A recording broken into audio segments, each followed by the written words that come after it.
ya Puan Hajah Maryam binti Haji Abdul Aziz, pengiran-pengiran, pehin-pehin, datuk-datuk, datin-datin, muslimin muslimat, insyaallah kita semua dimuliakan Allah Subhanahu wa taala. Idza ammanal imamu fa aminu. Kalau imam mengucapkan amin, maka ikutlah kamu wahai makmum mengucapkan amin. Ghairil maghdubi alaihim waladdallin.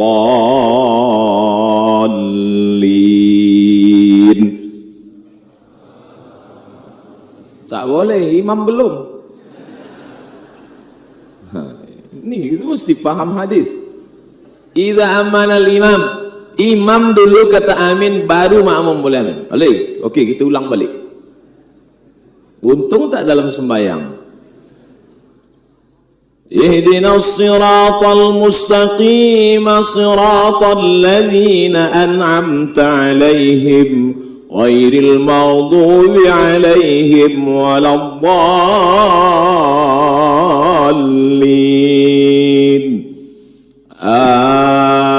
Amin.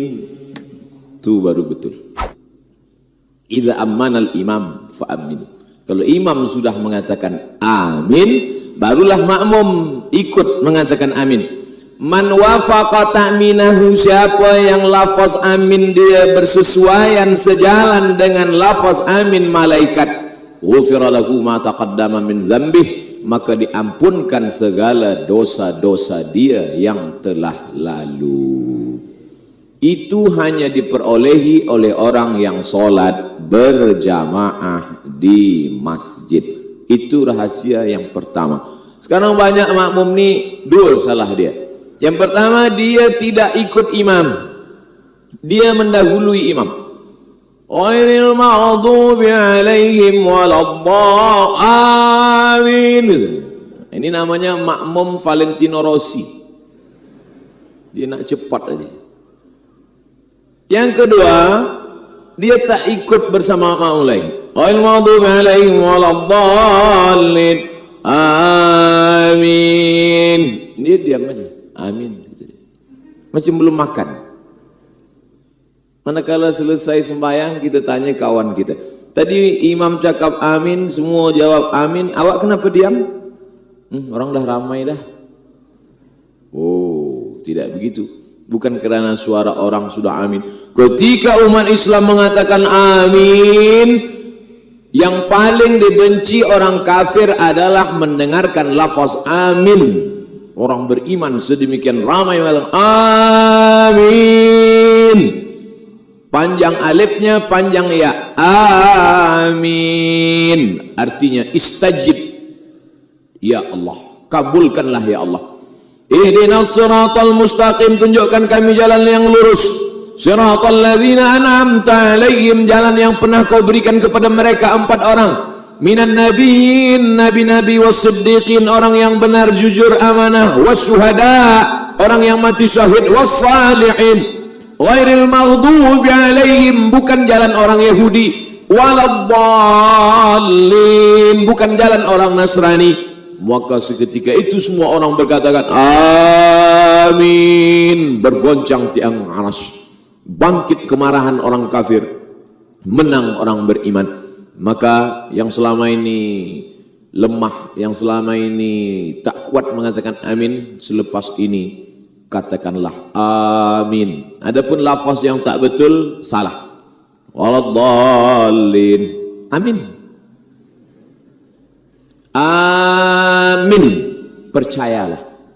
Amin. Percayalah. Amin. Jujur. Maka Nabi Muhammad itu bergelar Amin, jujur. Amin, percayalah. Amin, jujur. Amin, amankanlah. Amin, amankanlah. Yang betul yang keempat. Amin, kabulkanlah ya Allah. Kita tak tahu entah dari mulut yang mana doa itu menembus pintu-pintu langit dikabulkan Allah Subhanahu wa taala. Mungkin mulut kita tak dikabulkan Allah sebab banyak makan riba, sebab banyak caci maki, hamun, sumpah serapah, sebab banyak ribah menceritakan aib orang lain. tapi ada dia yang bukan ustaz, yang bukan profesor, yang bukan doktor. Sebab saya baru dapat semalam. Tapi rupanya hati dia bersih, dia selamat daripada riak. Hati dia bersih, tak ada hasad, tak ada dendam, tak ada takbur. Dia manusia biasa, dia tidak popular. Dia tak ada akaun di youtube.com. Dia tak ada follower di Instagram. Tapi hati dia tulus ikhlas. Mungkin sebab mulut dia itulah doa kita dikabulkan Allah. Dia hanya berkata amin. 1000 orang solat, yang 99,999 satu pun tak dikabulkan, tapi sebab yang satu orang ini, maka kita sentiasa merasa. Makanya doa solat istisqa minta hujan, tak ada istisqa bersendirian, istisqa berjamaah. Sebab apa? Bila turun hujan, orang tidak menyangka sebab doa saya lah hujan itu turun. Saya sampai hari ini belum pernah jadi imam istisqa. Walaupun beberapa kali jerbu, mereka minta saya tak nak jadi imam. Sebab saya takut bila hujan tak turun, makmum salahkan imam.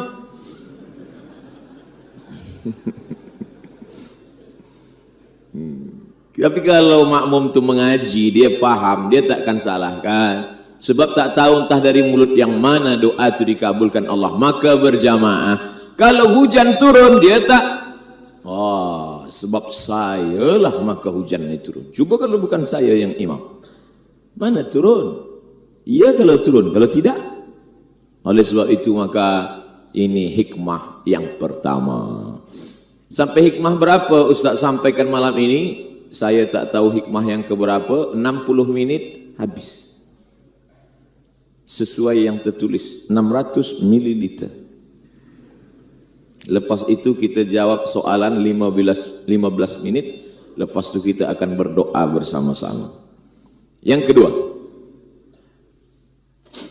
ketika kita solat berjamaah nampak kaki imam, apakah iftirash atau tawarruk?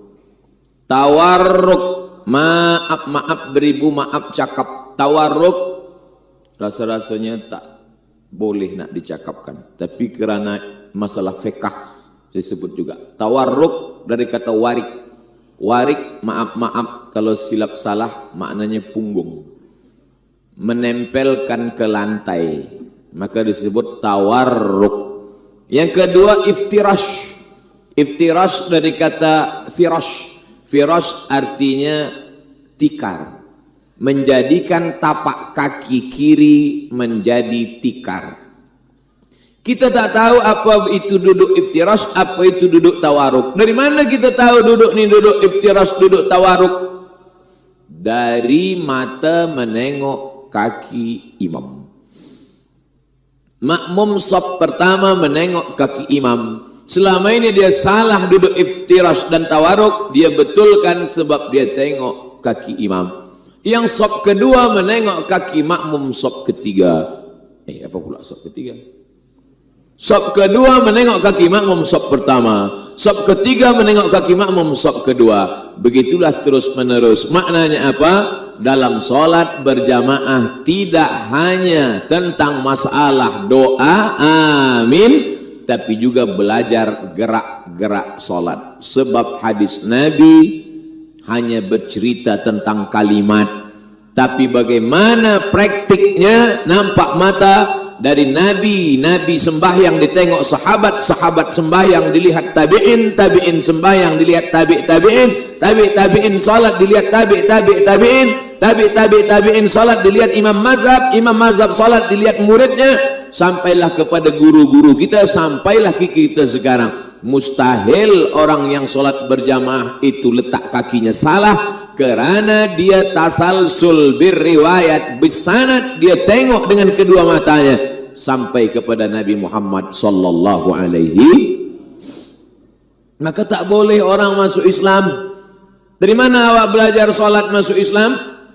Saya beli buku tuntunan solat, saya baca sendiri, saya solat sendiri. Salah. Jangankan geraknya, jangankan angkat tangannya, jangankan letak tangannya, jangankan duduk tasyahudnya, jangankan gerak tangannya.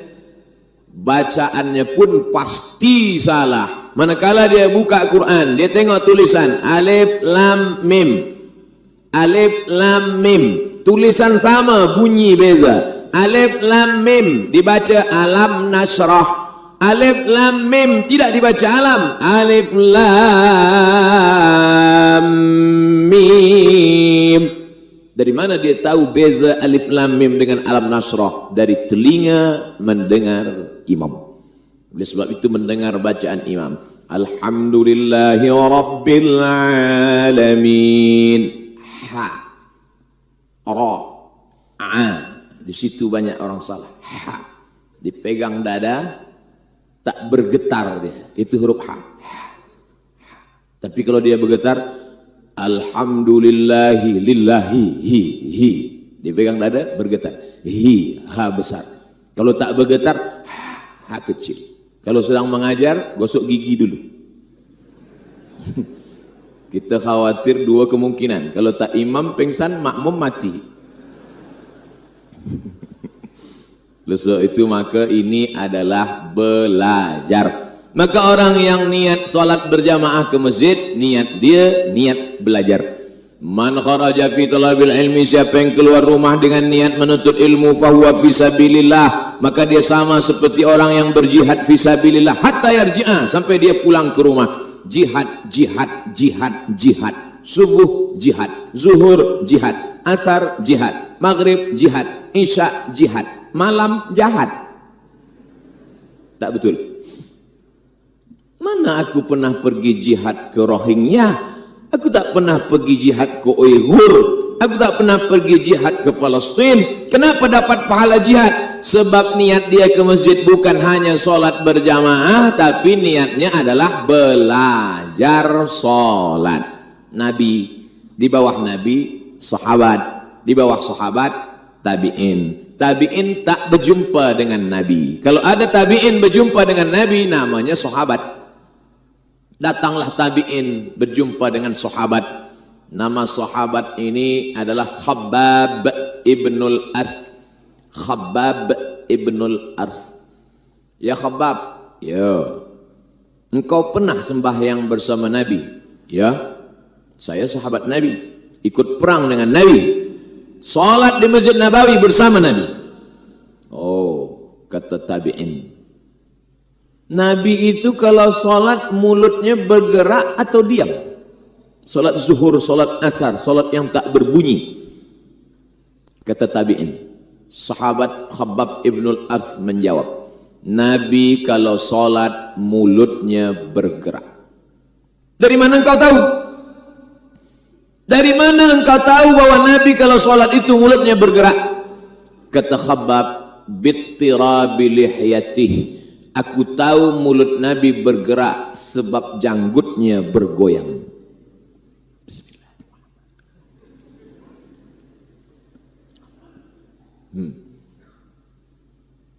Sebab tidak mungkin janggut bergoyang kecuali ada angin kencang. Tapi rasa-rasanya di Masjid Amirah Hajjah Maryam tak mungkin janggut bergoyang sebab tak ada kipas angin. Dari mana sahabat tahu? Sebab dia nampak janggut bergoyang. Janggut bergoyang sebab tulang dagu bergoyang. Tulang dagu bergoyang sebab mulut melafazkan Bismillahirrahmanirrahim, Alhamdulillah. Sekarang banyak orang solat mulutnya diam. Udah mulut diam, mata menengok lampu pula. Cantiknya. Salah satu yang menjaga kekhusyukan hati adalah dengan melafazkan. Beza antara membaca, dalam bahasa Melayu membaca, tapi dalam bahasa Arab beza antara membaca bergerak mulut dengan tak membaca.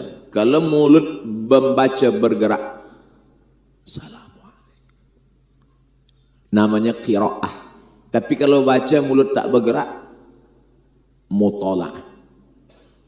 Mutala'ah artinya tala'a yutali'u mutala'ah, mata menengok tapi mulut tak bergerak. Sekarang banyak orang disuruh qiraah tapi yang dia amalkan mutalaah. Salat bukan mutalaah tapi qiraah. La salata, tidak sah salat liman lam yaqra bi Fatihatil Kitab, bagi sesiapa yang tidak qiraah, bukan mutalaah.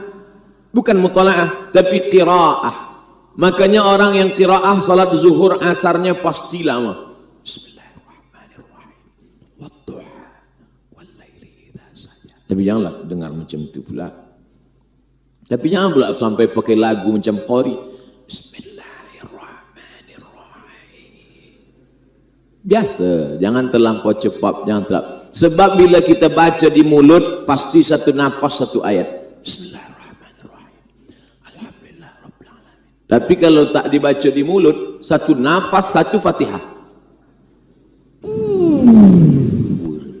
Satu nafas, tiga. Satu nafas tu boleh isinya tiga. Iftitah, Fatihah, ayat. Itu namanya Johan. Oleh sebab itu maka solat ini adalah niatnya untuk belajar kepada imam. Kita tengok bagaimana imam mengangkat tangan. Bagaimana imam mengangkat tangan. Allahu Akbar. Allahu Akbar. Hatta yuhadhi uzunaihi. Sampai setentang dengan telinga. Allahu Akbar. Setentang telinga. Tapi ada pula hadis mengatakan sampai mangkibaihi. Sampai bahu. Betul. Sebab Nabi banyak kali salat. Mazhab Syafi'i dia ambil sampai telinga. Saya pun ambil sampai telinga. Allahu Akbar. Tapi ada pula orang sampai sebahu. Saya tak salahkan dia sebab dia mungkin. Tapi bila kita tahu masyarakat ini mazhab Syafi'i, maka kita pakailah riwayat Imam Syafi'i. Sebab kalau kita pakai riwayat lain, nanti itu akan menimbulkan fitnah.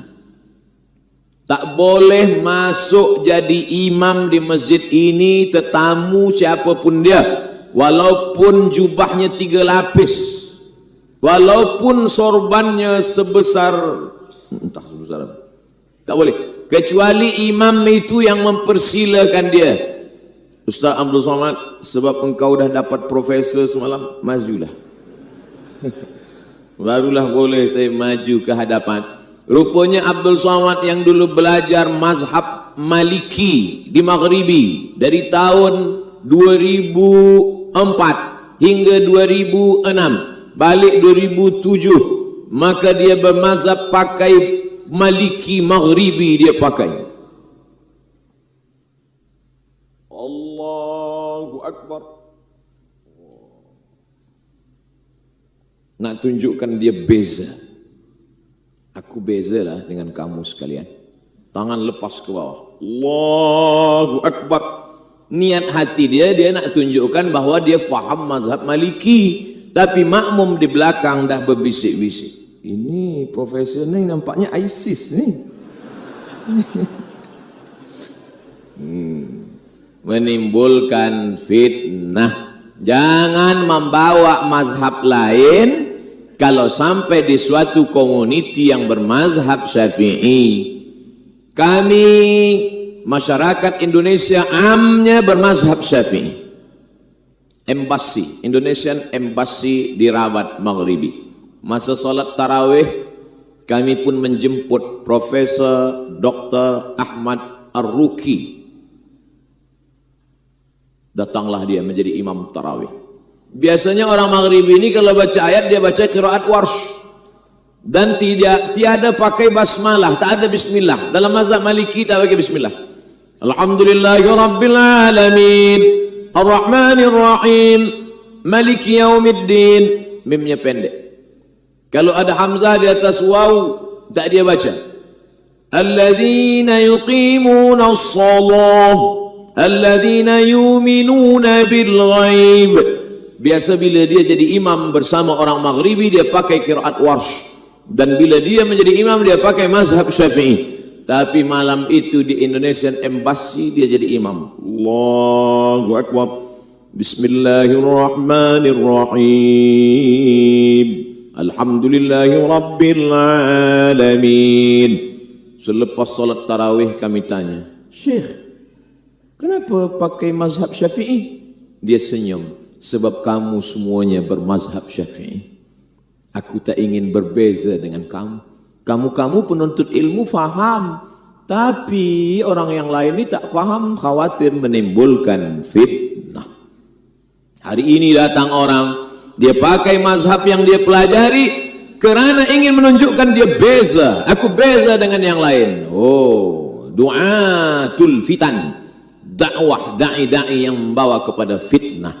Saya sebelum bagi tazkirah ke Brunei Darussalam, first time, pertama kali datang, dibagi tahu, Ustaz Abdul Samad, kita di Brunei Darussalam berpegang kepada akidah Asy'ari Ahlus Sunnah wal Jamaah dalam masalah tauhid, dalam masalah fiqh kita bermazhab Syafi'i, dan dalam masalah tasawuf kita Sunni, Junaid Al-Baghdadi dan Abu Hamid Al-Ghazali. Maka jangan keluar daripada ini. Saya diam saja, sebab saya ni memanglah itu. Tapi saya tak jawab. Takkan saya katakan, memanglah aku macam itu. Sebab itu mesti dijaga. Kerajaan mesti menjaga itu. Sebab kata Imam Al-Mawardi dalam kitab Al-Ahkam As-Sultaniyah, hukum hakam kesultanan, fungsi daripada kerajaan gunanya adalah ra'id din wa daulah. Ra'id din, menjaga agama. Jangan sampai orang datang merusakkan akidah Ahlussunnah, merosakkan sehingga muncul kerisauan jamaah, ikhtilaf fiqh, ikhtilaf.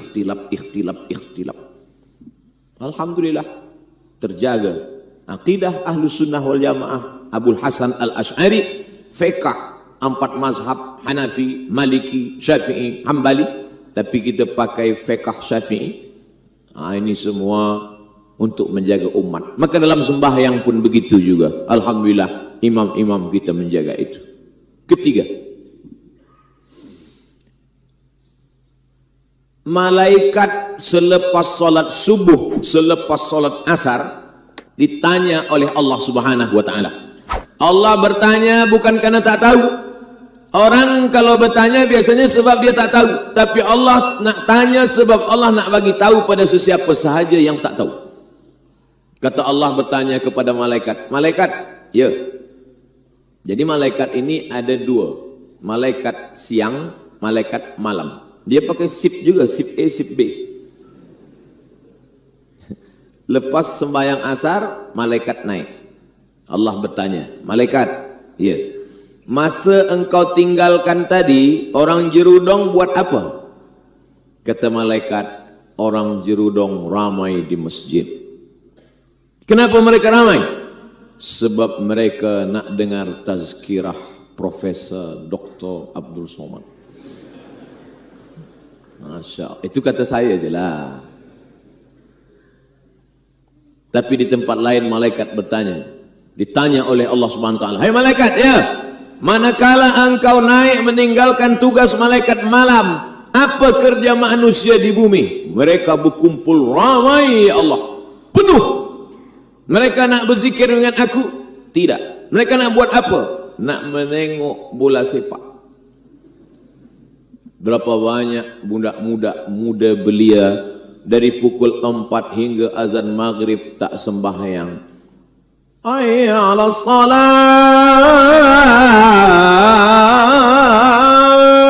kata muazin di masjid. Di situ pula dia gol.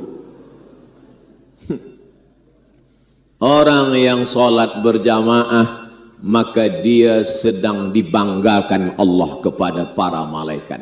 Nih yang ketiga. Kira-kira bagaimana perasaan kita dibanggakan kepada para malaikat? Oh, susah untuk diceritakan dengan kata-kata. Jangankan dibanggakan kepada para malaikat, dibanggakan kepada para masyarakat Brunei Darussalam saja bangganya, Masya Allah. Pagi tadi ada yang kirim kepada saya screenshot, lupa pula, saya tengok kejap ya. Ada ini majalah ke, newspaper ke, wallahu a'lam bishawab. Tunggu kejap. namanya Media Permata, newspaper, tarikh Rabu 29, tajuknya Pelajar Cemerlang Penyuluh Kegelapan, gambar paling besar Profesor Dr. Abdul Somad. Bangga, Masya Allah, bangga, rasa senang dalam hati, Masya Allah, bangga. Tapi ini bukan dibanggakan kepada manusia. Orang yang sholat berjamaah dibanggakan kepada para malaikat, Raqib, Atid, Munkar, Nakir, Kiraman, Katibin, Israel, Mikail, Israfil, dan malaikat-malaikat yang tak ada nama disebutkan Allah Ta'ala. Maka nanti malaikat Munkar Nakir manakala kita mati, dia tengok, ini siapa Munkar? Kata Nakir, inilah yang dulu selalu kita tengok dibanggakan Allah. Oh, kalau gitu tak usah kita tanya lagi. Selalu ini dibanggakan Allah SWT. Tapi bagi yang tak sembahyang ke masjid, malaikat Munkar Nakir tanya, ini siapa? Entah. Siap-siap lah. Hammer dah siap lah. Oleh sebab itu maka malaikat-malaikat itu kenal dengan kita. Manakala manusia mati, datanglah malaikat membawa kain kafan min nur, terbuat dari cahaya.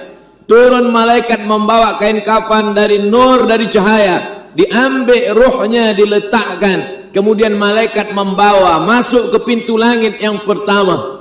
Apa kata malaikat? Inilah orang yang kami rindukan, sebab tiap-tiap hari catatan dia, catatan amal dia, pagi dia juga, petang dia juga, pagi dia juga, petang dia juga. Kami dah lama rindu dengan dia, tapi ajal dia belum juga sampai. Mudah-mudahan kita masuk itu.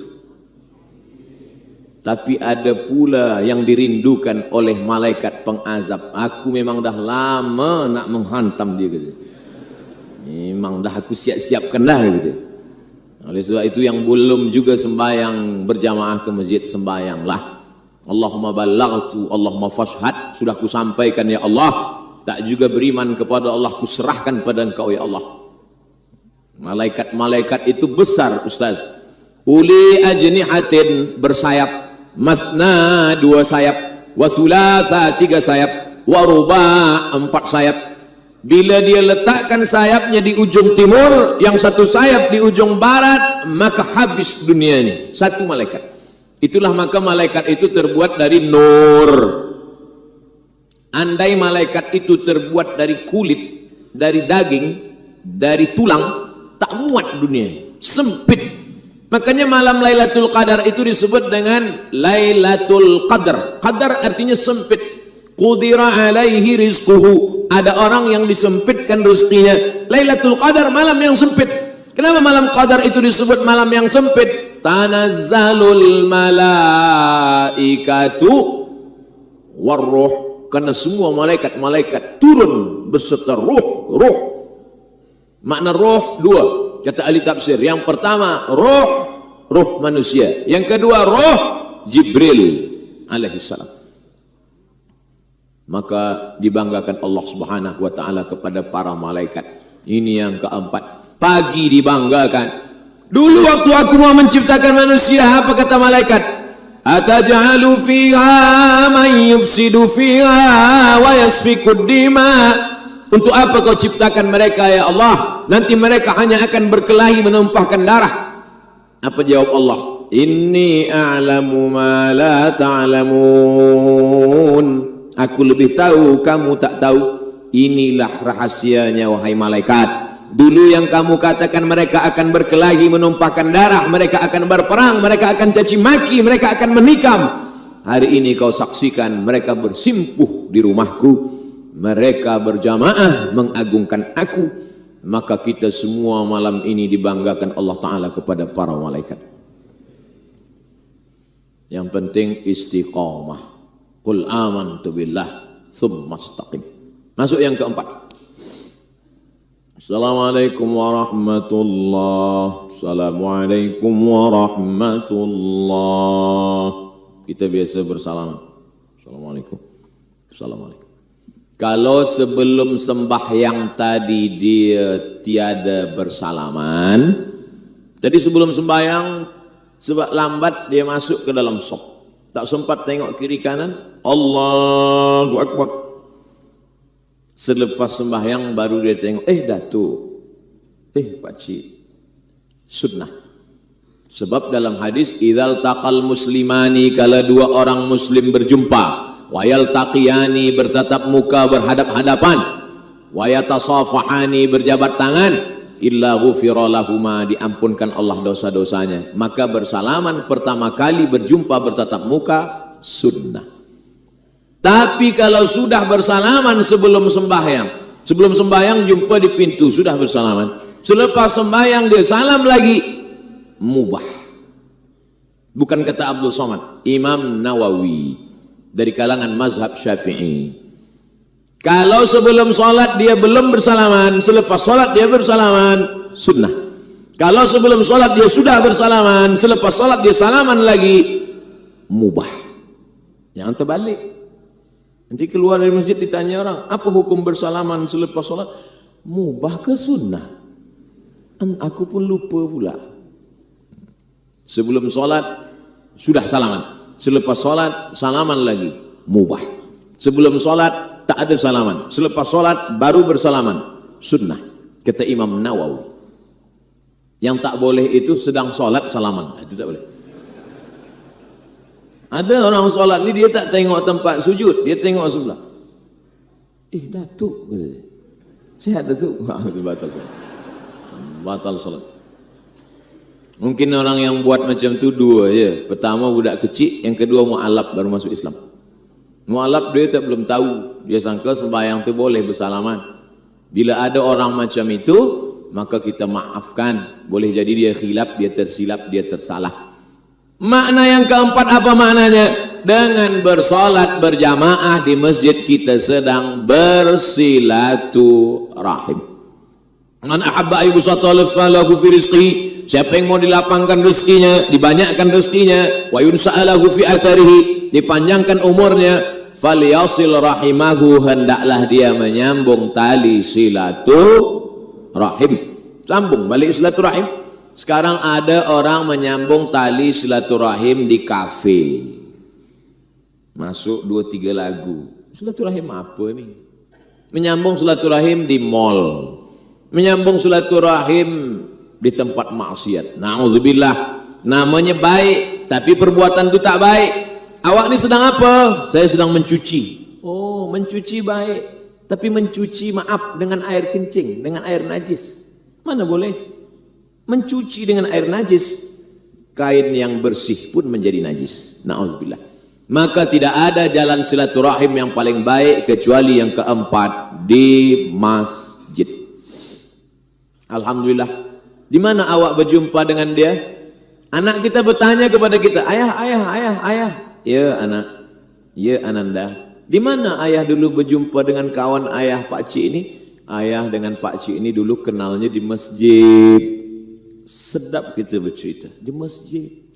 Malu kadang seorang ayah bercerita kepada anak, ayah, ya, ayah kenal pakcik di mana? Kami dulu sama-sama mabuk. La ilaha illallah. Wal'iyadzubillah. Tapi tak apalah, dulu mabuk, selepas itu hijrah, taubat, baik juga. Illa man taba, siapa yang taubat, wa amana, beriman dengan baik, wa amila amalan salihah, beramal saleh. Saya dari tadi tengok ke arah jamaah sana, satu pun tak ada menengok saya. Saya sempat sakit hati juga sikit.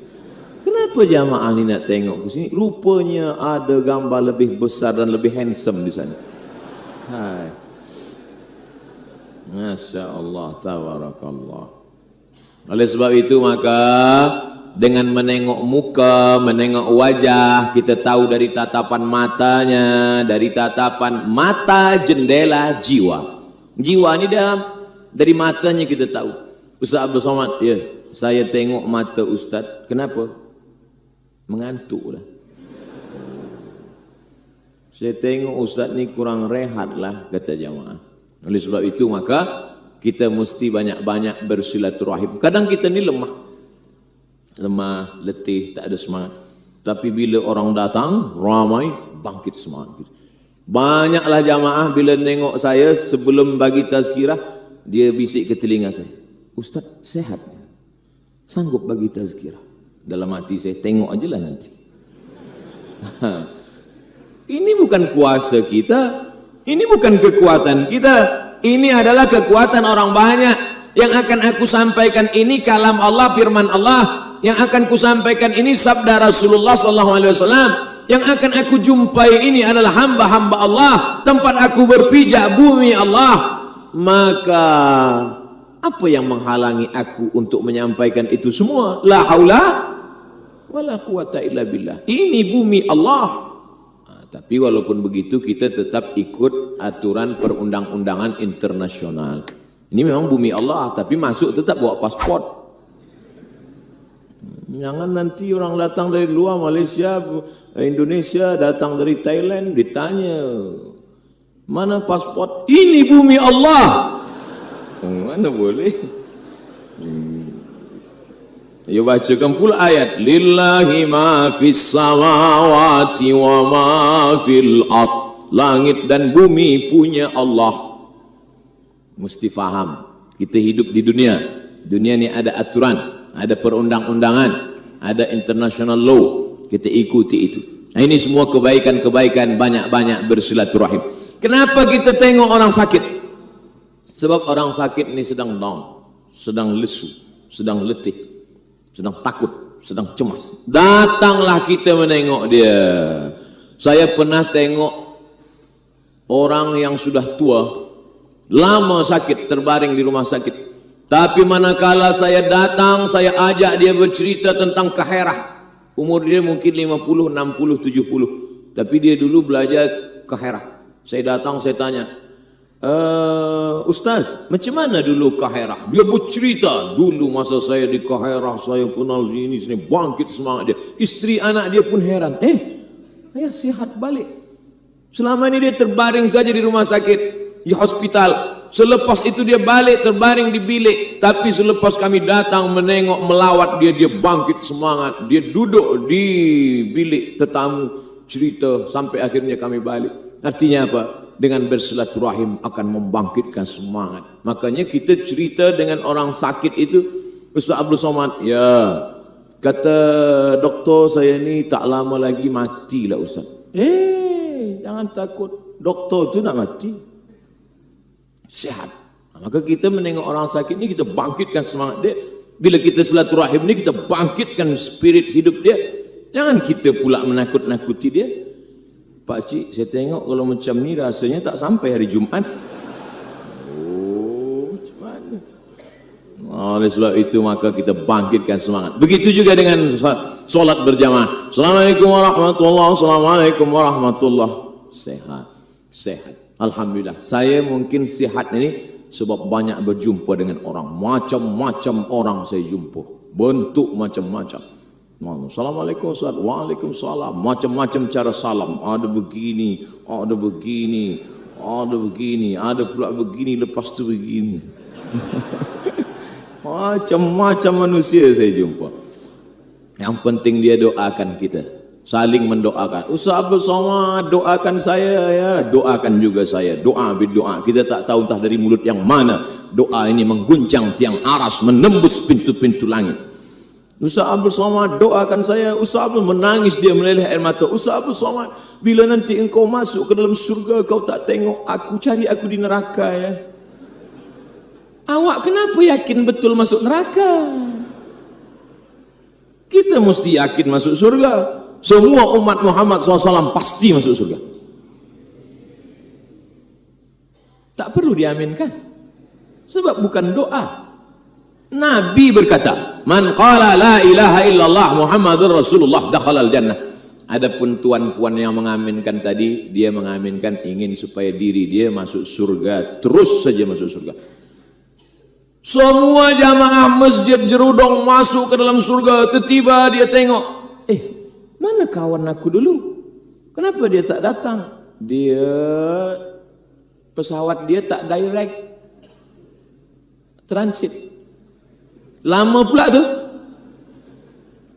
Makanya kita minta waqina adzabannar.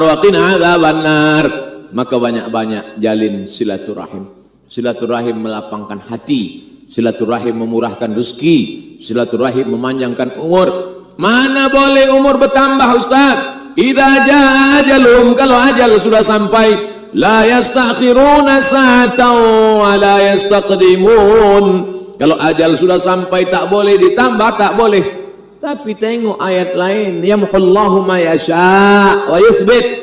Allah kuasa untuk menghapus, untuk menulis. Wa indahu ummul kitab, karena lauhil mahfuz punya Allah. Innama amruhu idza arada syai'an ayaqul lahu kun.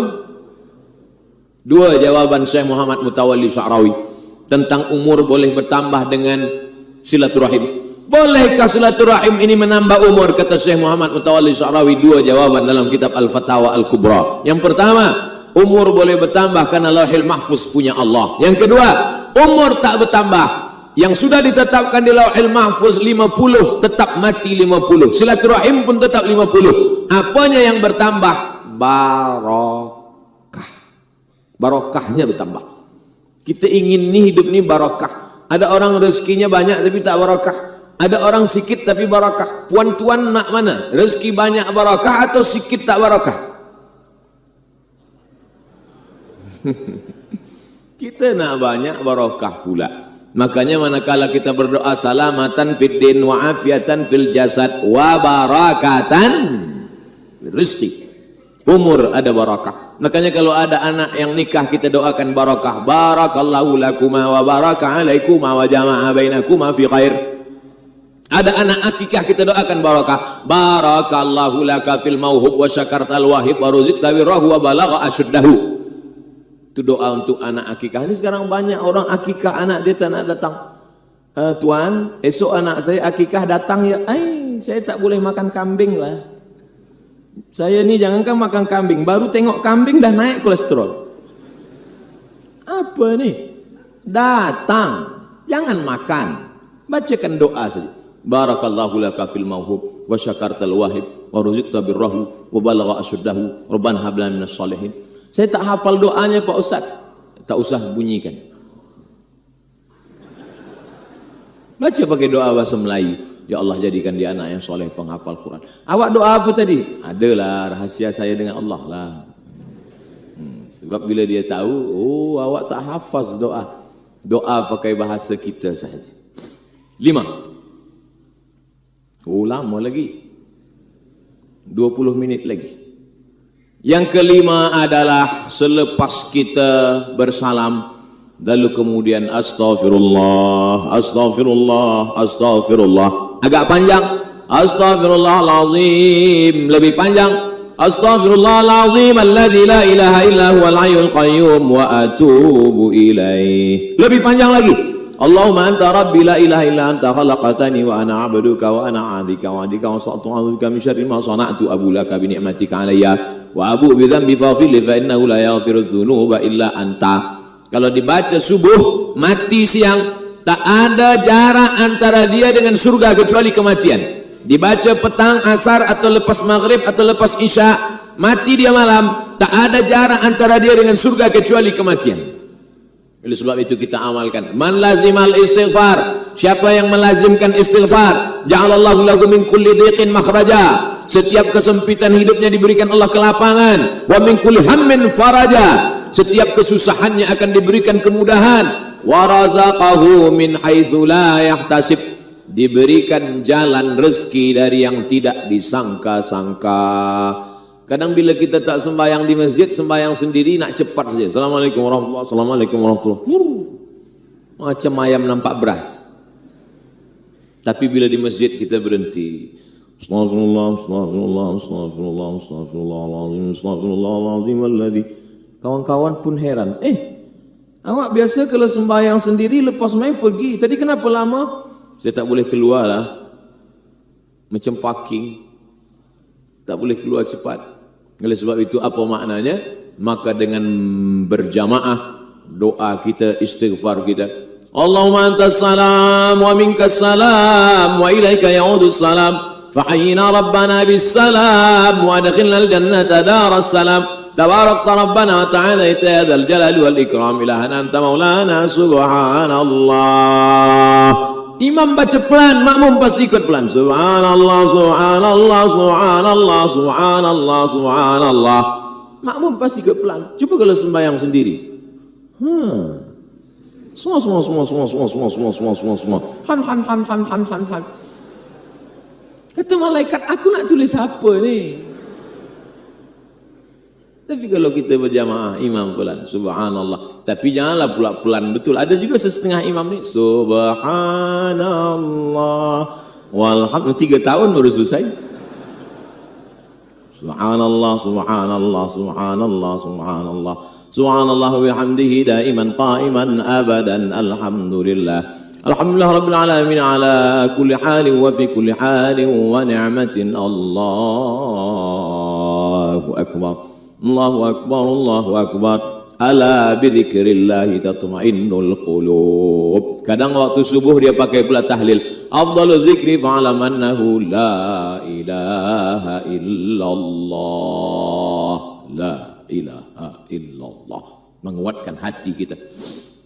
Inna lillahi malaikatan. Ada malaikat-malaikat.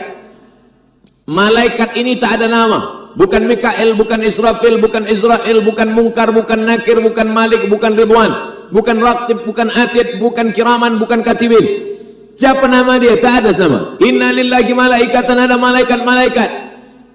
Yatufuna alal ard. Malaikat ini berkeliling di atas muka bumi. Mereka mencari majlis zikir. Manakala mereka melihat ada majlis zikir, malaikat itu memanggil malaikat yang lain. Apa kata mereka? Halummu, halummu, come here. Halummu ila hajatikum.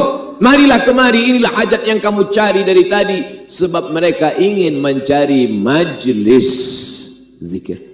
Apa kata Nabi SAW? Idza marartum biriyadil jannah farta'u. Kalau kamu lalu di taman surga, makan minumlah kamu di situ. Di taman surga ada makanan, ada minuman, ada tempat muttaqina fiha 'alal araik. Mereka duduk bersandar di kerusi-kerusi yang tinggi. Kalau kamu lalu di taman surga, makan minumlah kamu. Kata sahabat, mana ada taman surga di dunia ya Rasulullah? Taman surga itu kan di akhirat. Mana ada taman surga di dunia? Kata Nabi, ada taman surga di dunia. Apa taman surga di dunia itu? Halaqatuz zikir. Majlis-majlis zikir. Ketika orang yang berzikir itu lepas berzikir, dia tegak berdiri, turun malaikat. Nada mudadin minas sama. Datang malaikat turun dari langit. Apa kata malaikat? Qumu maghfuran lakum. Berdirilah kamu tegak, karena semua dosa kamu sudah diampunkan Allah Subhanahu wa taala. Hadis riwayat Ahmad dalam kitab Al-Musnad. Berapa hadis tentang zikir beramai-ramai ini? Lebih 20-30 hadis. Disusun oleh Imam Al-Hafiz Jalaluddin Abdurrahman As-Suyuti. Nama kitabnya lupa pula. Natijatul Fikri fil Jahri Bidzikri. Nama kitabnya Natijatul Fikri fil Jahri Bidzikri. Tentang hadis-hadis zikir jahar bersama-sama. Sekarang banyak orang tak nak berzikir. Dia zikir nak senyap-senyap. Apa zikir senyap-senyap? Sahabat Nabi sampai mendengar zikir di luar. Nama sahabat Nabi Abdullah bin Abbas. Abdullah bin Abbas, kata Abdullah bin Abbas, kunna fi ahdin Nabi sallallahu alaihi wasallam. Kami pada masa Nabi hidup, kami tahu salat di Masjid Nabawi sudah selesai. Dari mana engkau tahu wahai Abdullah bin Abbas? Masa itu dia masih budak-budak kecil lagi, dia di luar. Aku tahu salat sudah selesai kerana aku mendengar suara takbir di dalam masjid. Dia di dalam Masjid Nabawi. Masa itu belum ada mikrofon lagi. Cuba kita tes macam mana bunyi takbir kalau tak pakai mikrofon. Allahu Akbar, Allahu Akbar, Allahu Akbar. Begitulah bunyi mereka bertakbir dulu. Bukan pelan-pelan, tapi saya tetap tak salahkan juga bila ada orang berzikir pelan. Mungkin dia sedang tak sedap hati. Yang pula dia Ini kawan ni berzikir pelan, kita kuat, kita nak ejek dia. Allahu Akbar. Mungkin dia nak pelan, kita kuat. Allahu Akbar, Allahu Akbar. Kata Syekh Abdul Wahab Sya'rani, berzikir itu sampai bergoncang dari ujung rambut sampai ke ujung kaki. La ilaha illallah, la ilaha illallah.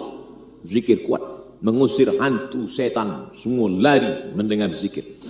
Makanya azan itu kuat. Allahu Akbar, Allahu Akbar. Lari setan-setan. Wa alaihi duratun, wa alaiha duratun.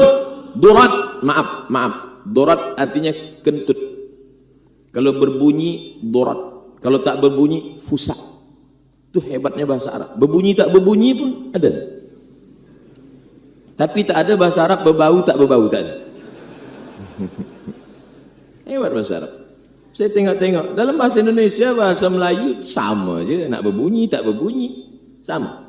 Wa alaihi duratun, manakala takbir kumandang setan lari sampai dia lari terkentut-kentut. Begitulah hebatnya. Maka kita pun kuat.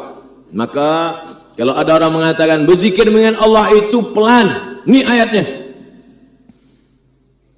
Wadhkur rabbaka fi nafsika, berzikirlah engkau menyebut nama Allah dalam dirimu. Fi nafsika, dalam dirimu, jangan kuat-kuat. Tak boleh kuat-kuat. Ayat ini dijelaskan oleh Imam As-Suyuti dalam kitab Al-Hawi lil Fatawi. Apa kata Imam Suyuti? 3 jawaban. Yang pertama, baca ayat sebelumnya. Wa idza quri'al Qur'an fastami'u lahu wa ansitu. Kalau ada orang baca Quran, dengar baik-baik, diam. La'allakum turhamun, mudah-mudahan kamu dapat rahmat. Selepas itu baru baca ayatnya. Wa'kur rabbaka fi nafsika, sebutlah nama Tuhanmu dalam dirimu diam-diam. Makna 2 ayat ini, kalau ada orang baca Quran, kita tak boleh zikir kuatku. Itu kata Imam Suyuti. Ada qari baca Quran, A'udzubillahi minasyaitonir rajim. Tiba-tiba ada orang la ilaha illallah. Mana boleh? Itu maknanya. Kalau tak ada orang baca Quran, boleh zikir kuat.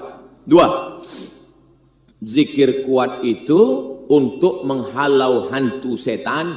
Sedangkan ayat ini untuk Nabi Muhammad SAW. Wadhkur rabbaka, ka artinya engkau. Engkau di situ siapa? Muhammad SAW. Wadhkur rabbaka fi nafsika, sebutlah Tuhanmu dalam dirimu, hai Muhammad, senyap-senyap dalam hati, jangan kuat-kuat. Sebab Nabi Muhammad sudah terpelihara dari setan. Nabi Muhammad terpelihara dari setan. Umar bin Khattab, masalaka Umar fajjan qatu illa salaka syaitanu fajjan ghaira fajjika. Kalau Umar lalu di suatu jalan, maka setan akan lalu di jalan lain, kerana setan takut lalu di jalan Umar. Umar bin Khattab kalau dia lalu di jalan ini, setan akan cari ring road. Bukan macam kita bersama-sama dengan setan. Maka menghalau setan itu dengan zikir yang kuat. Yang ketiga, bahwa ayat ini turunnya di Makkah. Ayat yang turun di Makkah sebelum hijrah, Makkiyah. Ayat yang turun selepas hijrah, Madaniyah. Ayat yang turun Makkiyah maknanya tak boleh zikir kuat di Makkah. Sebab kalau zikir kuat di Makkah ditangkap Abu Jahal, Abu Lahab, Abu Sufyan dan Abu lainnya. Di Brunei Darussalam kalau kita zikir kuat, ada Abu Lahab datang? Tak ada. Itulah dalil-dalilnya kenapa selepas sembahyang subhanallah, alhamdulillah, Allahu Akbar. 5. Keenam, qad ujibat da'watukuma, doa kamu berdua dikabulkan Allah. Doa kamu berdua dikabulkan Allah. Siapa yang berdoa? Siapa yang mengaminkan? Yang berdoa Nabi Musa alaihi salam, yang mengaminkan Nabi Harun.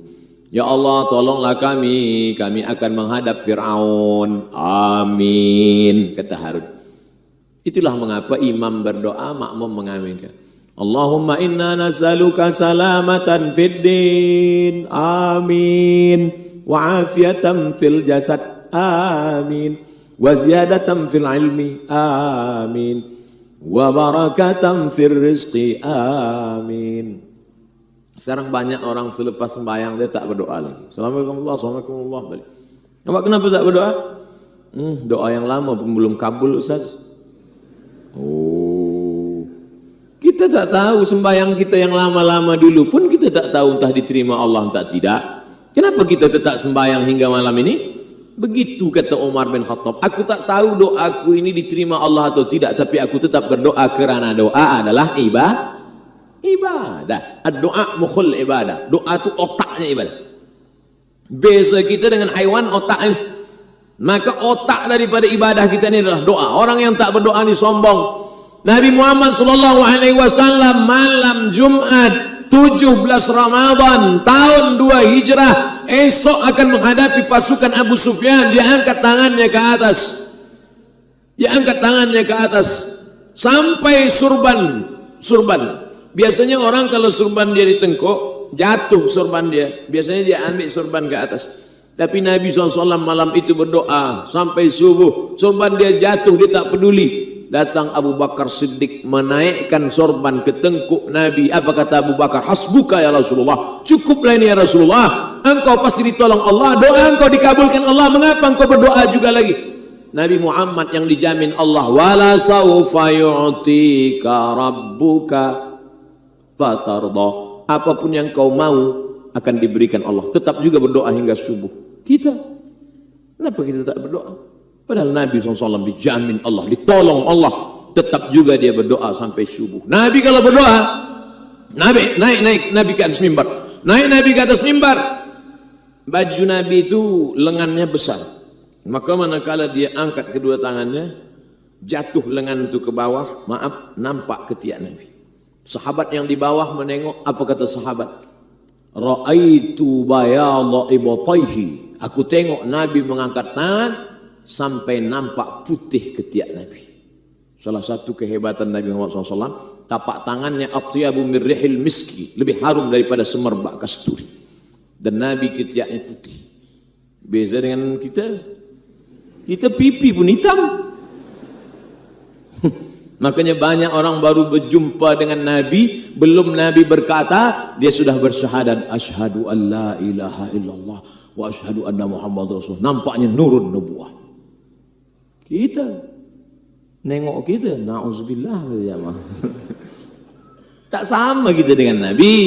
Nabi nur, cahaya. Maka Nabi SAW mengajarkan kita berdoa.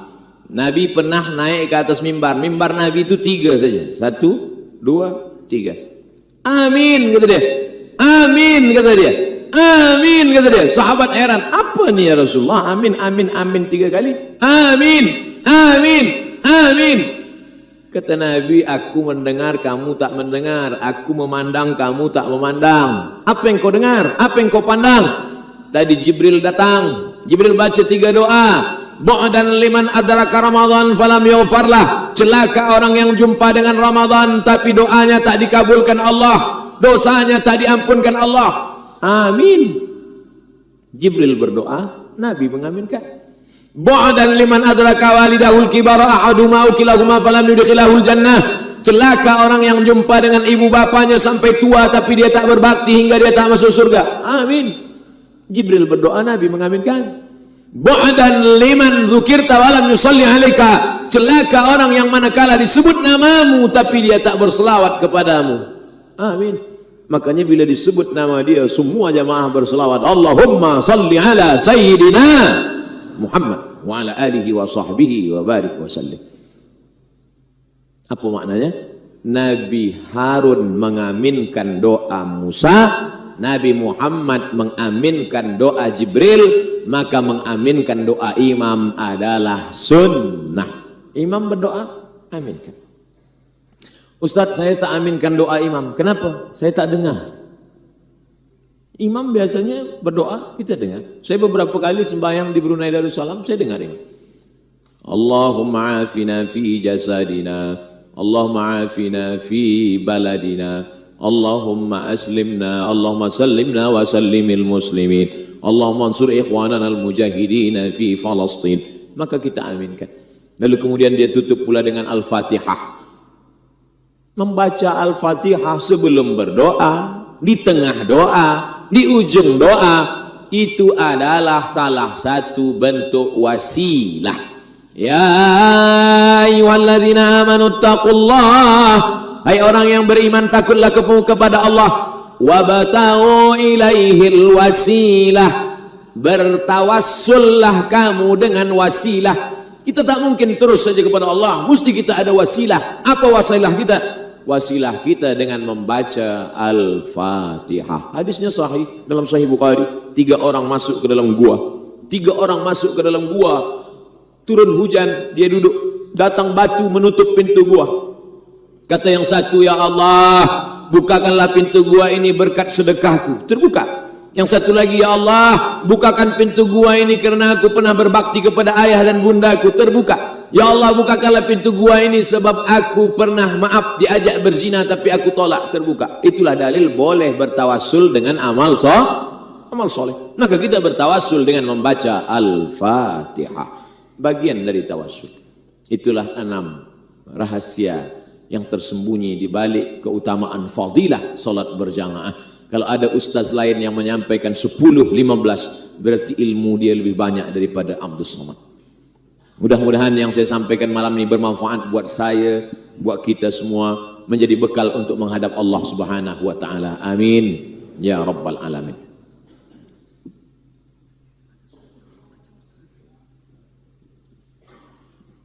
Alhamdulillah, begitulah intipati atau isi ceramah yang telah disampaikan oleh Yang Mulia Ustaz Dr. Haji Abdul Samad Batubara. Moga-moga apa yang telah disampaikan akan memberikan manfaat kepada kita. Dan kita selepas ini ada setengah jam untuk sisi soal jawab yang sudah kita terpulanglah kepada Ustaz. Dalam setengah jam ini adakah dapat mampu menjawab, mungkin ada 11 soalan, yang mana yang dapat ya Ustaz. Jadi sebelum saya membacakan soalan-soalan yang telah pun dicatatkan kepada saya, sebelum itu saya telah didatangi oleh beberapa teman yang minta ajukan soalan kepada Yang Mulia Ustaz Doktor, iaitu saya menggunakan dengan cara saya sendiri Ustaz, apa yang saya sampaikan oleh teman ini. Dia ada masalah mengenai dengan salat yang kakinya tidak dapat dilipat atau tidak dapat duduk iftiras ataupun duduk dua antara dua sujud. Jadi dia menggunakan duduk di kursi. Jadi masalah yang menjadi kerusingan dia ialah, saya banyak melihat di masjid ataupun beberapa buah masjid, cara sembahyang duduk di masjid ini berbagai-bagai cara. Bahkan saya melihat di YouTube Ustaz pun berbagai-bagai cara yang imam tunjukkan cara berlainan dalam masjid ini lain, dalam masjid sana lain, mengikut ceramah lain. Jadi dia minta Ustaz untuk pencerahan yang mana sebetulnya menurut sunnah ahli wal jemaah bagi duduk di atas kursi bagi orang yang tidak mampu sujud. Silakan Ustaz. Kaedah dalam fiqh ad-darurat tubihul mahzurat. Darurat, emergensi membolehkan yang mahzurat. Kalau kita dalam keadaan normal, dalam keadaan sehat, tegak berdiri. Tapi kalau dalam keadaan sakit, kita boleh solat duduk. Bahkan Nabi manakala dia sudah tua, badannya sudah besar, sudah berat, solat sunatnya pun duduk. Solat sunat duduk. Kaki yang tak boleh ditekuk, maka dari awal takbiratul ihramnya tegak. Bukan duduk dari awal, tegak di awal. Masa awal tu tegak. Allahu Akbar. Letak kerusi, kaki kerusi itu di awal, kaki kerusi di awal sajadah, di pangkal sajadah. Bukan kaki orang yang sakit itu di pangkal sajadah. Kaki kerusi itu di pangkal sajadah. Maka dia agak maju ke hadapan sikit. Dia agak maju sikit. Jadi kaki kerusi itu yang sajadah. Banyak juga saya tengok dia salah. Dia tegak di pangkal sajadah, kaki kerusi dia di sana, yang belakang mengamuk. Balik dari situ bertambah sakit. Dia maju, kaki kerusi di pangkal sajadah, dia tegak. Ghairil maghdubi alaihim waladdallin. Amin. Bismillahirrahmanirrahim. Qul huwallahu ahadunillahus samad. Kaki kerusi di pangkal sajadah. Ini pangkal sajadah. Terus dia tegak. Qul huwallahu ahadunillahus samad, lam yalid wa lam yulad wa lam yakul lahu kufuwan ahad. Rukuk. Kalau boleh rukuk, rukuklah. Kalau tak boleh rukuk sebab mula sakit, duduk. Allahu Akbar. Sami Allahu liman hamidah. Sujud. Allahu Akbar. Lebih rendah lagi sikit. Kalau tuan puan nanti pergi umrah di Makkah, ada masjid Sulaiman bin Abdul Karim Ar-Rajihi. Masjid itu dia buat, dia bina untuk mengenang almarhumah emak dia, Aisyah Ar-Rajihi. Maka di situ di hadapan ini dibuat ada kerusi, panjang kerusi, panjang kerusi. Dulu masa saya belajar di Kaherah, itu di sop awal, sop pertama, kiri kerusi, kanan kerusi. Sop kedua, kiri kerusi, kanan kerusi. 2017 saya ke Kaherah, sop 1, sop 2 sudah tak ada kerusi lagi. Rupanya kerusi makin banyak di belakang. Orang makin banyak sakit kaki. Artinya apa? Orang sakit tetap ke masjid, badannya sakit, jiwanya sehat sebab dia menengok orang. Jangan orang tua kita yang sudah sakit, ayah, mak sakit di rumah ajalah, tunggu malaikat maut datang. Bawa dia ke masjid supaya semangat dia. Dulu kita tak berjalan, dia gendong kita, dia bawa. Sekarang dia tak berjalan, kita pula gendong dia, kita bawa ke masjid. Kita belikan kerusi, kita letakkan kerusi di samping kiri atau samping kanan, letakkan. Bila ada orang, apa awak bawa? Ini bapa saya, ini bunda saya. Ini baik, tegak dari awal. Saya dari awal pun tak boleh tegak. Dari awal tak boleh tegak, duduk. Ini dari awal. Selepas itu maka sop ini dihitung, dikira dari awal kerusi. Begitulah yang kami terima, yang kami saksikan, yang kami pelajari tentang orang-orang yang tidak mampu. Saya merasa tak mampu solat dalam keadaan sakit, rasanya di rumah saja sebab ganggu orang lain. Jangan, sebab kita tetap ke masjid.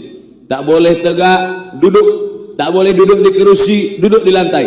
Sampai-sampai kalau tak boleh duduk di lantai sekalipun, ada nama solat di atas tempat tidur, pakai isyarat mata saja. Allahu Akbar.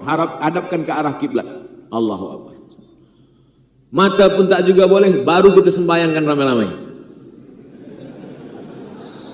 Salat jenazah. La kafarata laha illa dzalik. Tidak ada yang boleh menebus salat kecuali salat itu sendiri.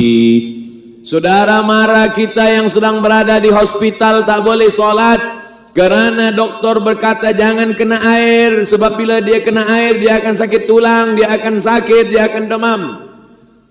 Fa illam tajidu ma'an fatayammamu sa'idan thayyiba. Kalau ada yang sakit atau darurat atau tiada air maka tayammum. Orang sakit bukan kita bawakan limau. Orang sakit dibawakan limau. Yang makan orang sehat. Kita bawakan tanah untuk tayamum. Dia tak boleh bertayamum, ditayamumkan. Itulah maka anak-anak kita yang kita ajarkan tayamum. Tuan lelaki tak boleh tayamum. Takkan isteri mentayamumkan? Dalam mazhab Syafi'i batal. Siapa yang mentayamumkan? Kita lelaki. Anak kita mentayamumkan. Ayah ini tayamum. Dia pukulkan, disapukan ke muka, pukulkan ke tangan, buka cincin, buka jam sampai ke siku, pukulkan, tepukkan, hembus ke wajah sekali saja, pukulkan lagi, hembuskan ke tangan, debu 3, 1, 2, 3, ini bagian bawah hingga ke siku, buka sampai bawah, ini bawa sampai ke siku, sekali saja, satu sembahyang, satu. Tidak ada alasan meninggalkan salat walau apapun. Man taraka salata muta'ammidan. sesiapa yang meninggalkan sembahyang secara sengaja faqad kafara jihara, maka kafirlah dia secara nyata. Mudah-mudahan kita termasuk istiqamah sampai akhir hayat insyaallah. Amin ya rabbal alamin. Allah. Oke, terima kasih Ustaz. Jadi soalan kedua Ustaz dari hamba Allah, saya pernah mendengar satu ceramah agama, betulkah tidak atau benarkah tidak suami salat berjamaah di rumah bersama istrinya, anak-anaknya, nilai pahalanya cuma dapat satu. Suami dapat satu, istri dapat pahala satu, anak-anak pun dapat pahala satu. Dibandingkan suami salat berjamaah di masjid dapat pahala 27. Mohon pencerahan Ustaz Doktor. Qul, katakan ya Muhammad, in kuntum tuhibbunallah, kalau kamu memang cinta kepada Allah, fattabi'uni, ikuti aku. Satu-satunya jalan keselamatan, fattabi'uni, ikuti aku Muhammad sallallahu alaihi wasallam. Hadisnya, alaikum bisunnati, ikuti sunnahku, wa sunnatil khulafa'ir rasyidin al-mahdiyyin min ba'di, sunnah khulafa' rasyidin sesudahku, Abu Bakar, Umar, Uthman wa Ali, ma'an kulli sahabati Rasulullah ajma'in. Addu 'alaiha bin nawajiz, gigit pakai gigi geraham. Meninggal Nabi Muhammad sallallahu alaihi wasallam, Abu Bakar jadi imam. Meninggal Abu Bakar, Umar jadi imam. Umar meninggal, Ali jadi imam. Ali meninggal, Uthman jadi imam. Di mana mereka salat berjamaah? Di masjid. Tapi saya pernah melihat hadis Nabi salat berjamaah di masjid, di rumah. Betul? Sahih. Nabi salat malam. Allahu Akbar. Makmumnya siapa? Anas bin Malik. Anas bin Malik diserahkan ibunya bernama Ummu Sulaim. Umur dia 10 tahun. Anas bin Malik membawakan terompah selipar, membawakan air wudhu, membawakan kain Nabi, serumah dengan Nabi. Solat dia di belakang, di samping Nabi. Solat pula istri Nabi di belakang. Itu menunjukkan Nabi pernah solat berjamaah di bilik di rumah, tapi solat bukan solat wajib. Adapun solat fardu, maka lelaki suami solat ke masjid. Suami yang solat ke masjid, suami yang soleh. Suami yang solat di rumah, suami solihah. Puan ingin solat di rumah berjamaah dengan anak yang belum baligh, boleh. Anak belum baligh jadi imam, dia sudah berkhitan. Hadis Sahih Bukhari tentang imam umur 7 tahun. Imam kecil, tapi masa itu mereka sudah berkhitan, sudah tak ada lagi najis, dibacaannya pula baik, tajwidnya idgham, ikhfa, qalqalah, gunnah bila gunnah, baik. Sampai-sampai maaf beribu maaf, rupanya imam yang kecil tadi bila dia rukuk terbuka bajunya di belakang. Lalu kemudian kata sahabat di belakang, tak adakah kain untuk menutup bagian belakang imam kita ini? Budak kecil, memang dia kecil, tapi hafalan dia banyak. Yang dia kecil, hafazan Quran dia banyak. Oleh sebab itu maka puan yang di rumah boleh solat bersama anak, atau sesama perempuan solat berjamaah perempuan di rumah. Bagaimana kalau kami yang perempuan ingin ke masjid? Ada yang mengatakan perempuan solat di rumah, sebab perempuan yang solat di dalam kamar bilik lebih baik lagi, di dalam rumah lebih baik lagi, di dalam kamar bilik kecil lebih baik lagi. Semakin kecil semakin terpelihara lebih baik. Hadisnya sahih. Tapi tengok juga hadis yang lain. Nabi kalau meluruskan kata saf, kata Nabi, sebaik-baik saf lelaki di depan, sebaik-baik saf perempuan di belakang. Cuba tengok. Khairu sufufir rijal, sebaik-baik saf lelaki di depan, sebaik-baik saf perempuan di belakang. Apa makna cakap Nabi? Saf lelaki di depan, saf perempuan di belakang. Maknanya ada perempuan di belakang. Kalau tak ada perempuan di belakang, pasti kata Nabi, sebaik-baik saf lelaki di depan, yang perempuan pergi balik. Makanya sampai hari ini, pintu masuk Masjid Nabawi Babus Salam. Keluar dan masuk dari Babus Salam, keluar Babul Baqi. Di belakang Babul Baqi, Babu Jibril. Di belakang Babu Jibril, Babun Nisa. Babun Nisa ini bukan sekarang. Babun Nisa sudah ada masa zaman Umar bin Khattab. Zaman Umar bin Khattab bila ada lelaki masuk dari Babun Nisa, ditangkap, dicambuk. Sebab dia sudah ikhtilat, bercampur dengan perempuan. Maknanya apa? Ada perempuan sholat tapi tetap menjaga menutup aurat, tidak tabarruj, la tabarrujna tabarrujal jahiliyatil ula, tidak bersuara dengan suara. Kadang di beberapa masjid tempat perempuan ini ditutup dengan kain, tutup, perempuan tak nampak, tapi suara dia kedengar. Kadang kita pula takut masuk kita ke masjid, tetaplah jaga suara, jangan bergurau dalam masjid, menjaga ibadah. Maka perempuan solat berjamaah boleh dengan syarat-syarat yang ketat. Wallahu a'lam. Terima kasih Ustaz. Saya baru menerima SMS, kesian juga. Jadi kita layan juga.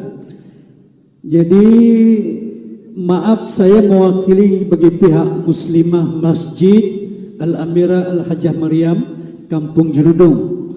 Soalan saya begini Ustaz Doktor.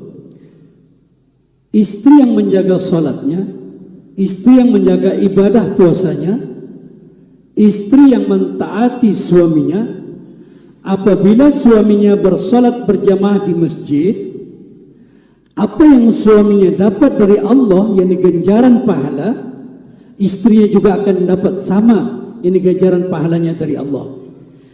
Persoalannya begini Ustaz Doktor, apakah benar kami yang bergelar istri ini akan dapat ganjaran pahala yang sama tanpa berkurang sedikit pun apabila suami salat di masjid?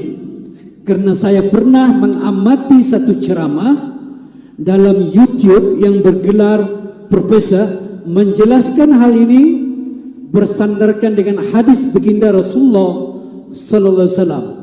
Mohon pencerahan Ustaz Doktor. Perempuan mengadu kepada Nabi SAW, lelaki itu boleh puasa, lelaki itu boleh sembahyang berjamaah, lelaki itu boleh i'tikaf, lelaki itu boleh amal banyak, sedangkan kami ini hamil, maaf, kami ini pula uzur syar'i haid, kami ini pula membesarkan anak-anak, bagaimana nih ya Rasulullah? Maka kata Nabi SAW, amal dia yang baik menjaga keluarga ini sama seperti amal lelaki.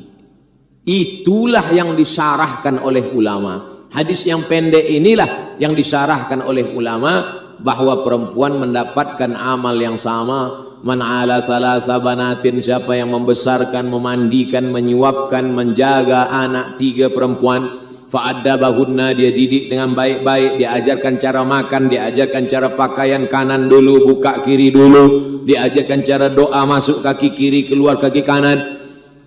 Wa ahsana ilaihi wa zawwajahunna, dia nikahkan dengan orang baik-baik, wa ahsana ilaihinna, dia buat baik sampai mati, falahul jannah, maka surgalah baginya. Lalu kemudian ketika dia mengandung, maaf, melahirkan anak 9 bulan 10 hari, meregang nyawa, mati dia, matinya mati syahid.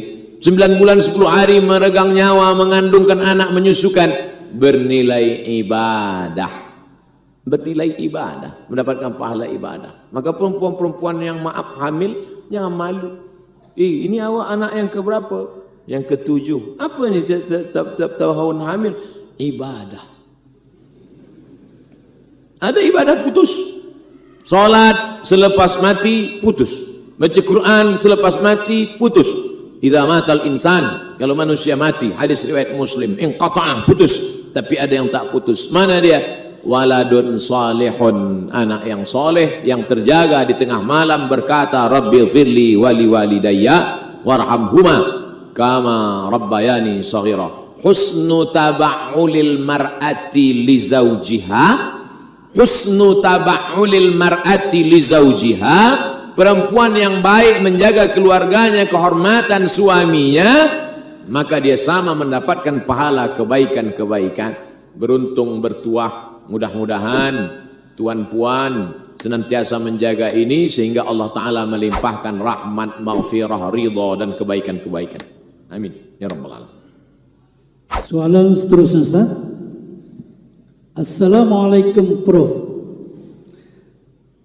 Adakah sudah dikira atau termasuk dalam kewajiban memberi nafkah zahir jika seorang suami memberi izin kepada istrinya untuk bekerja dan makan gaji.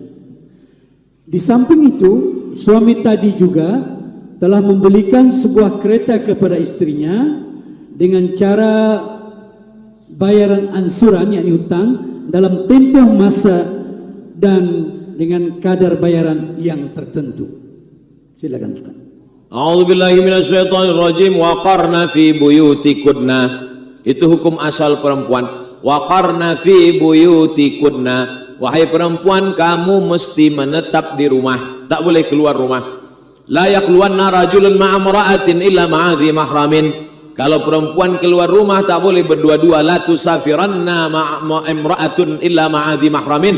Kalaupun dia keluar rumah tak boleh keluar rumah kecuali dengan mahram. Kalau dia keluar rumah, la yakhluwanna rajulun ma'a imra'atin illa ma'a dhi mahramin. Tak boleh dia keluar kemudian dia ke suatu tempat berdua-dua, tak ada orang lain kecuali dengan mahram. Ini semua untuk menjaga martabat, harkat, kehormatan, kemuliaan perempuan. Karena Islam ini datang menjaga akal, menjaga diri, menjaga kehormatan, hifzul mal, hifzul aql, hifzul arad, hifzul nafs, nah, ini semua menjaga. Termasuklah menjaga perempuan. Bolehkah perempuan bekerja? Dijawab oleh Syekh Atiyah Saqar dalam kitab Fatwa Al-Azhar. Hadis pertama, ada seorang perempuan namanya Asma binti Abi Bakar. Asma mencari makanan unta, makanan kambing. Dia junjung di atas kepala dia rumput-rumput untuk makanan. Keluar rumah, Nabi SAW melihat. Manakala Nabi melihat, Nabi membawakannya dan mengantarnya balik ke rumah. Nabi tidak melarang. Itulah dalil perempuan boleh bekerja, beraktiviti. Karena Asma tadi tak dilarang Nabi. Seandainya Nabi melarang, kata Nabi, hai Asma, engkau sudah, maka perbuatan itu haram. Tapi kerana aman, tidak ada lelaki yang jahat, perbuatannya pula mencari makanan untuk ternak, hewan, maka perbuatan itu boleh. Dari situlah ulama mengambil dalil perempuan boleh beraktiviti di luar rumah, bekerja dengan syarat-syarat yang ketat supaya tidak terjadi perbuatan-perbuatan maksiat yang dilarang Allah Subhanahu wa taala. Dua, pada masa pemerintahan Sayyidina Ali, Umar bin Khattab, maka di Suqul Islam di Madinah itu ada Suqul Yahudi, punya orang Yahudi, ada Suqul Islam, pasar yang dibuat oleh Nabi Muhammad sallallahu alaihi wasallam. Ada wilayah hisbah, polis wilayah hisbah yang khas menengok siapa yang mencampur sukatan timbangan, siapa yang curang dalam sukatan timbangan. Karena Nabi sendiri datang ke pasar untuk memeriksa. Kata Nabi, mahadha ya sahibat ta'am, hei penjual makanan, kenapa makanan di dalam ni basah? Asabahul matar, kena hujan ya Rasulullah. Wailul lil mutaffifin, celaka orang yang memainkan sukatan timbangan. Idza talu anan nas yastawfun, kalau dia menimbang, dia membeli, dia minta penuh. Tapi kalau dia yang menimbang, dia menyukat, dia curang. Man ghasyana falaysa minna, siapa yang curang bukan golongan kami, bukan golongan Nabi Muhammad sallallahu alaihi wasallam. Maka yang menjadi pengetua polis wilayah hisbah masa itu namanya Ummu Syifa. Ummu Syifa itu lelaki apa perempuan? Ummu Syifa, takkan Ummu Syifa berkumis? Ummu Syifa perempuan.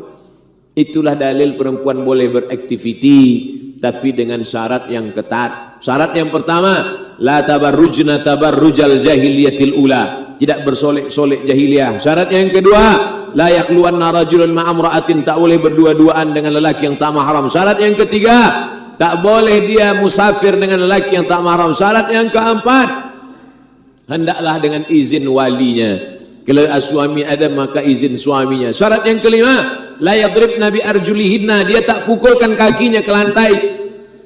Perempuan tak boleh memukulkan kakinya kuat ke lantai, sementara di kaki itu dipasangnya gelang kaki, sehingga kalau dia berjalan kerincing,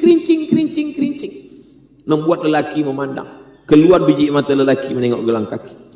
Nah, ini semua adalah Islam datang untuk menjaga manusia.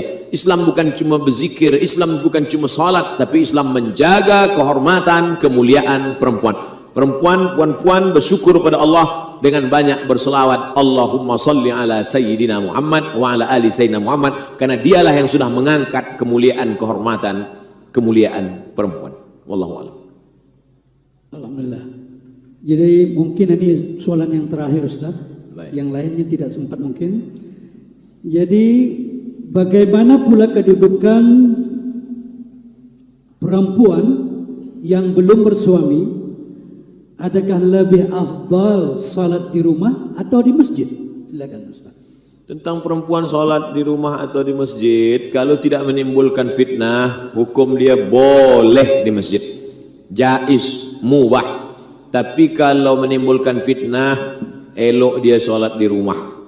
Menimbulkan fitnah, perempuan elok sholat di rumah.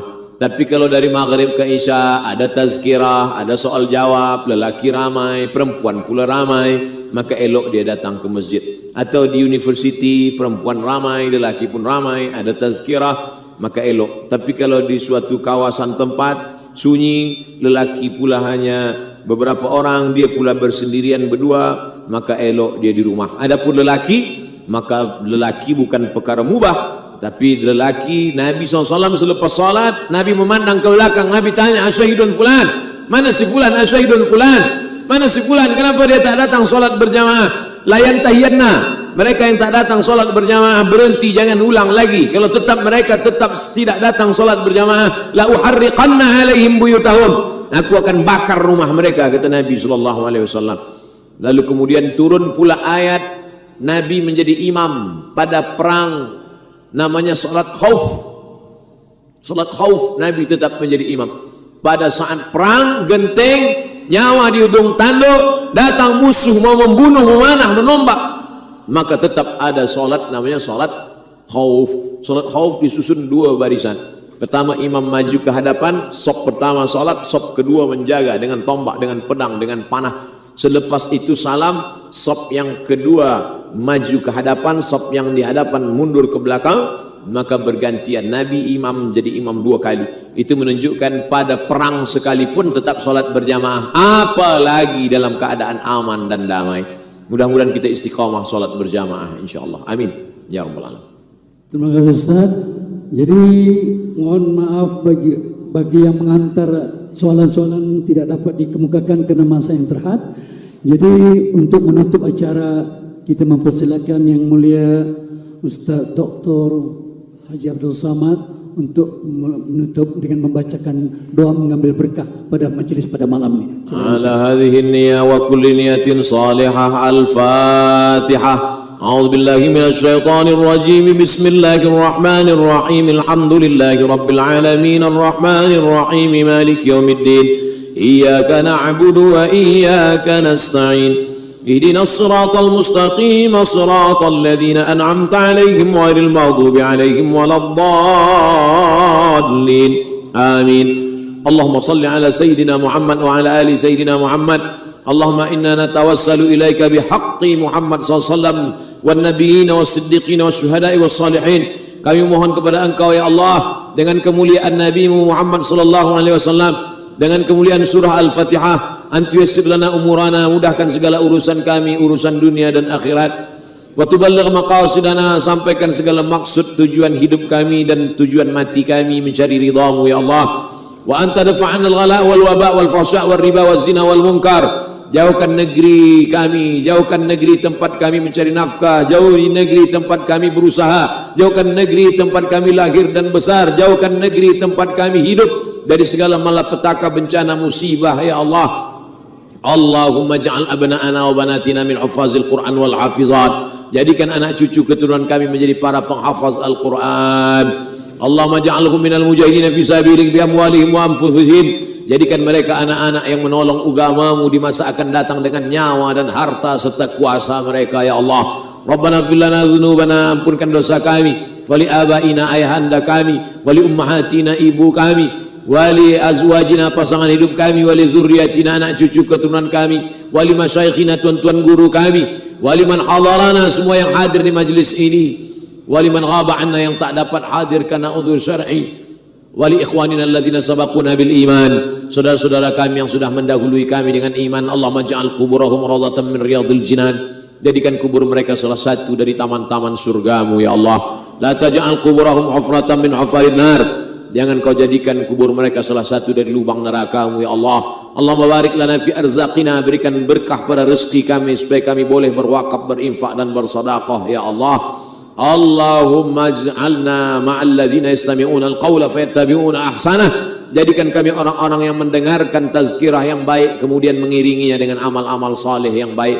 Allahumma jama'na ma'al habibil mustafa fi jannatikal ula. Satukan kami bersama Nabi Muhammad SAW dalam surga Jannatul Firdaus. Allahumma khtim lana bihusnil khatimah wa la takhtim alaina bisu'il khatimah. Rabbana atina fid dunya hasanatan wa fil akhirati hasanatan wa qina adzabannar.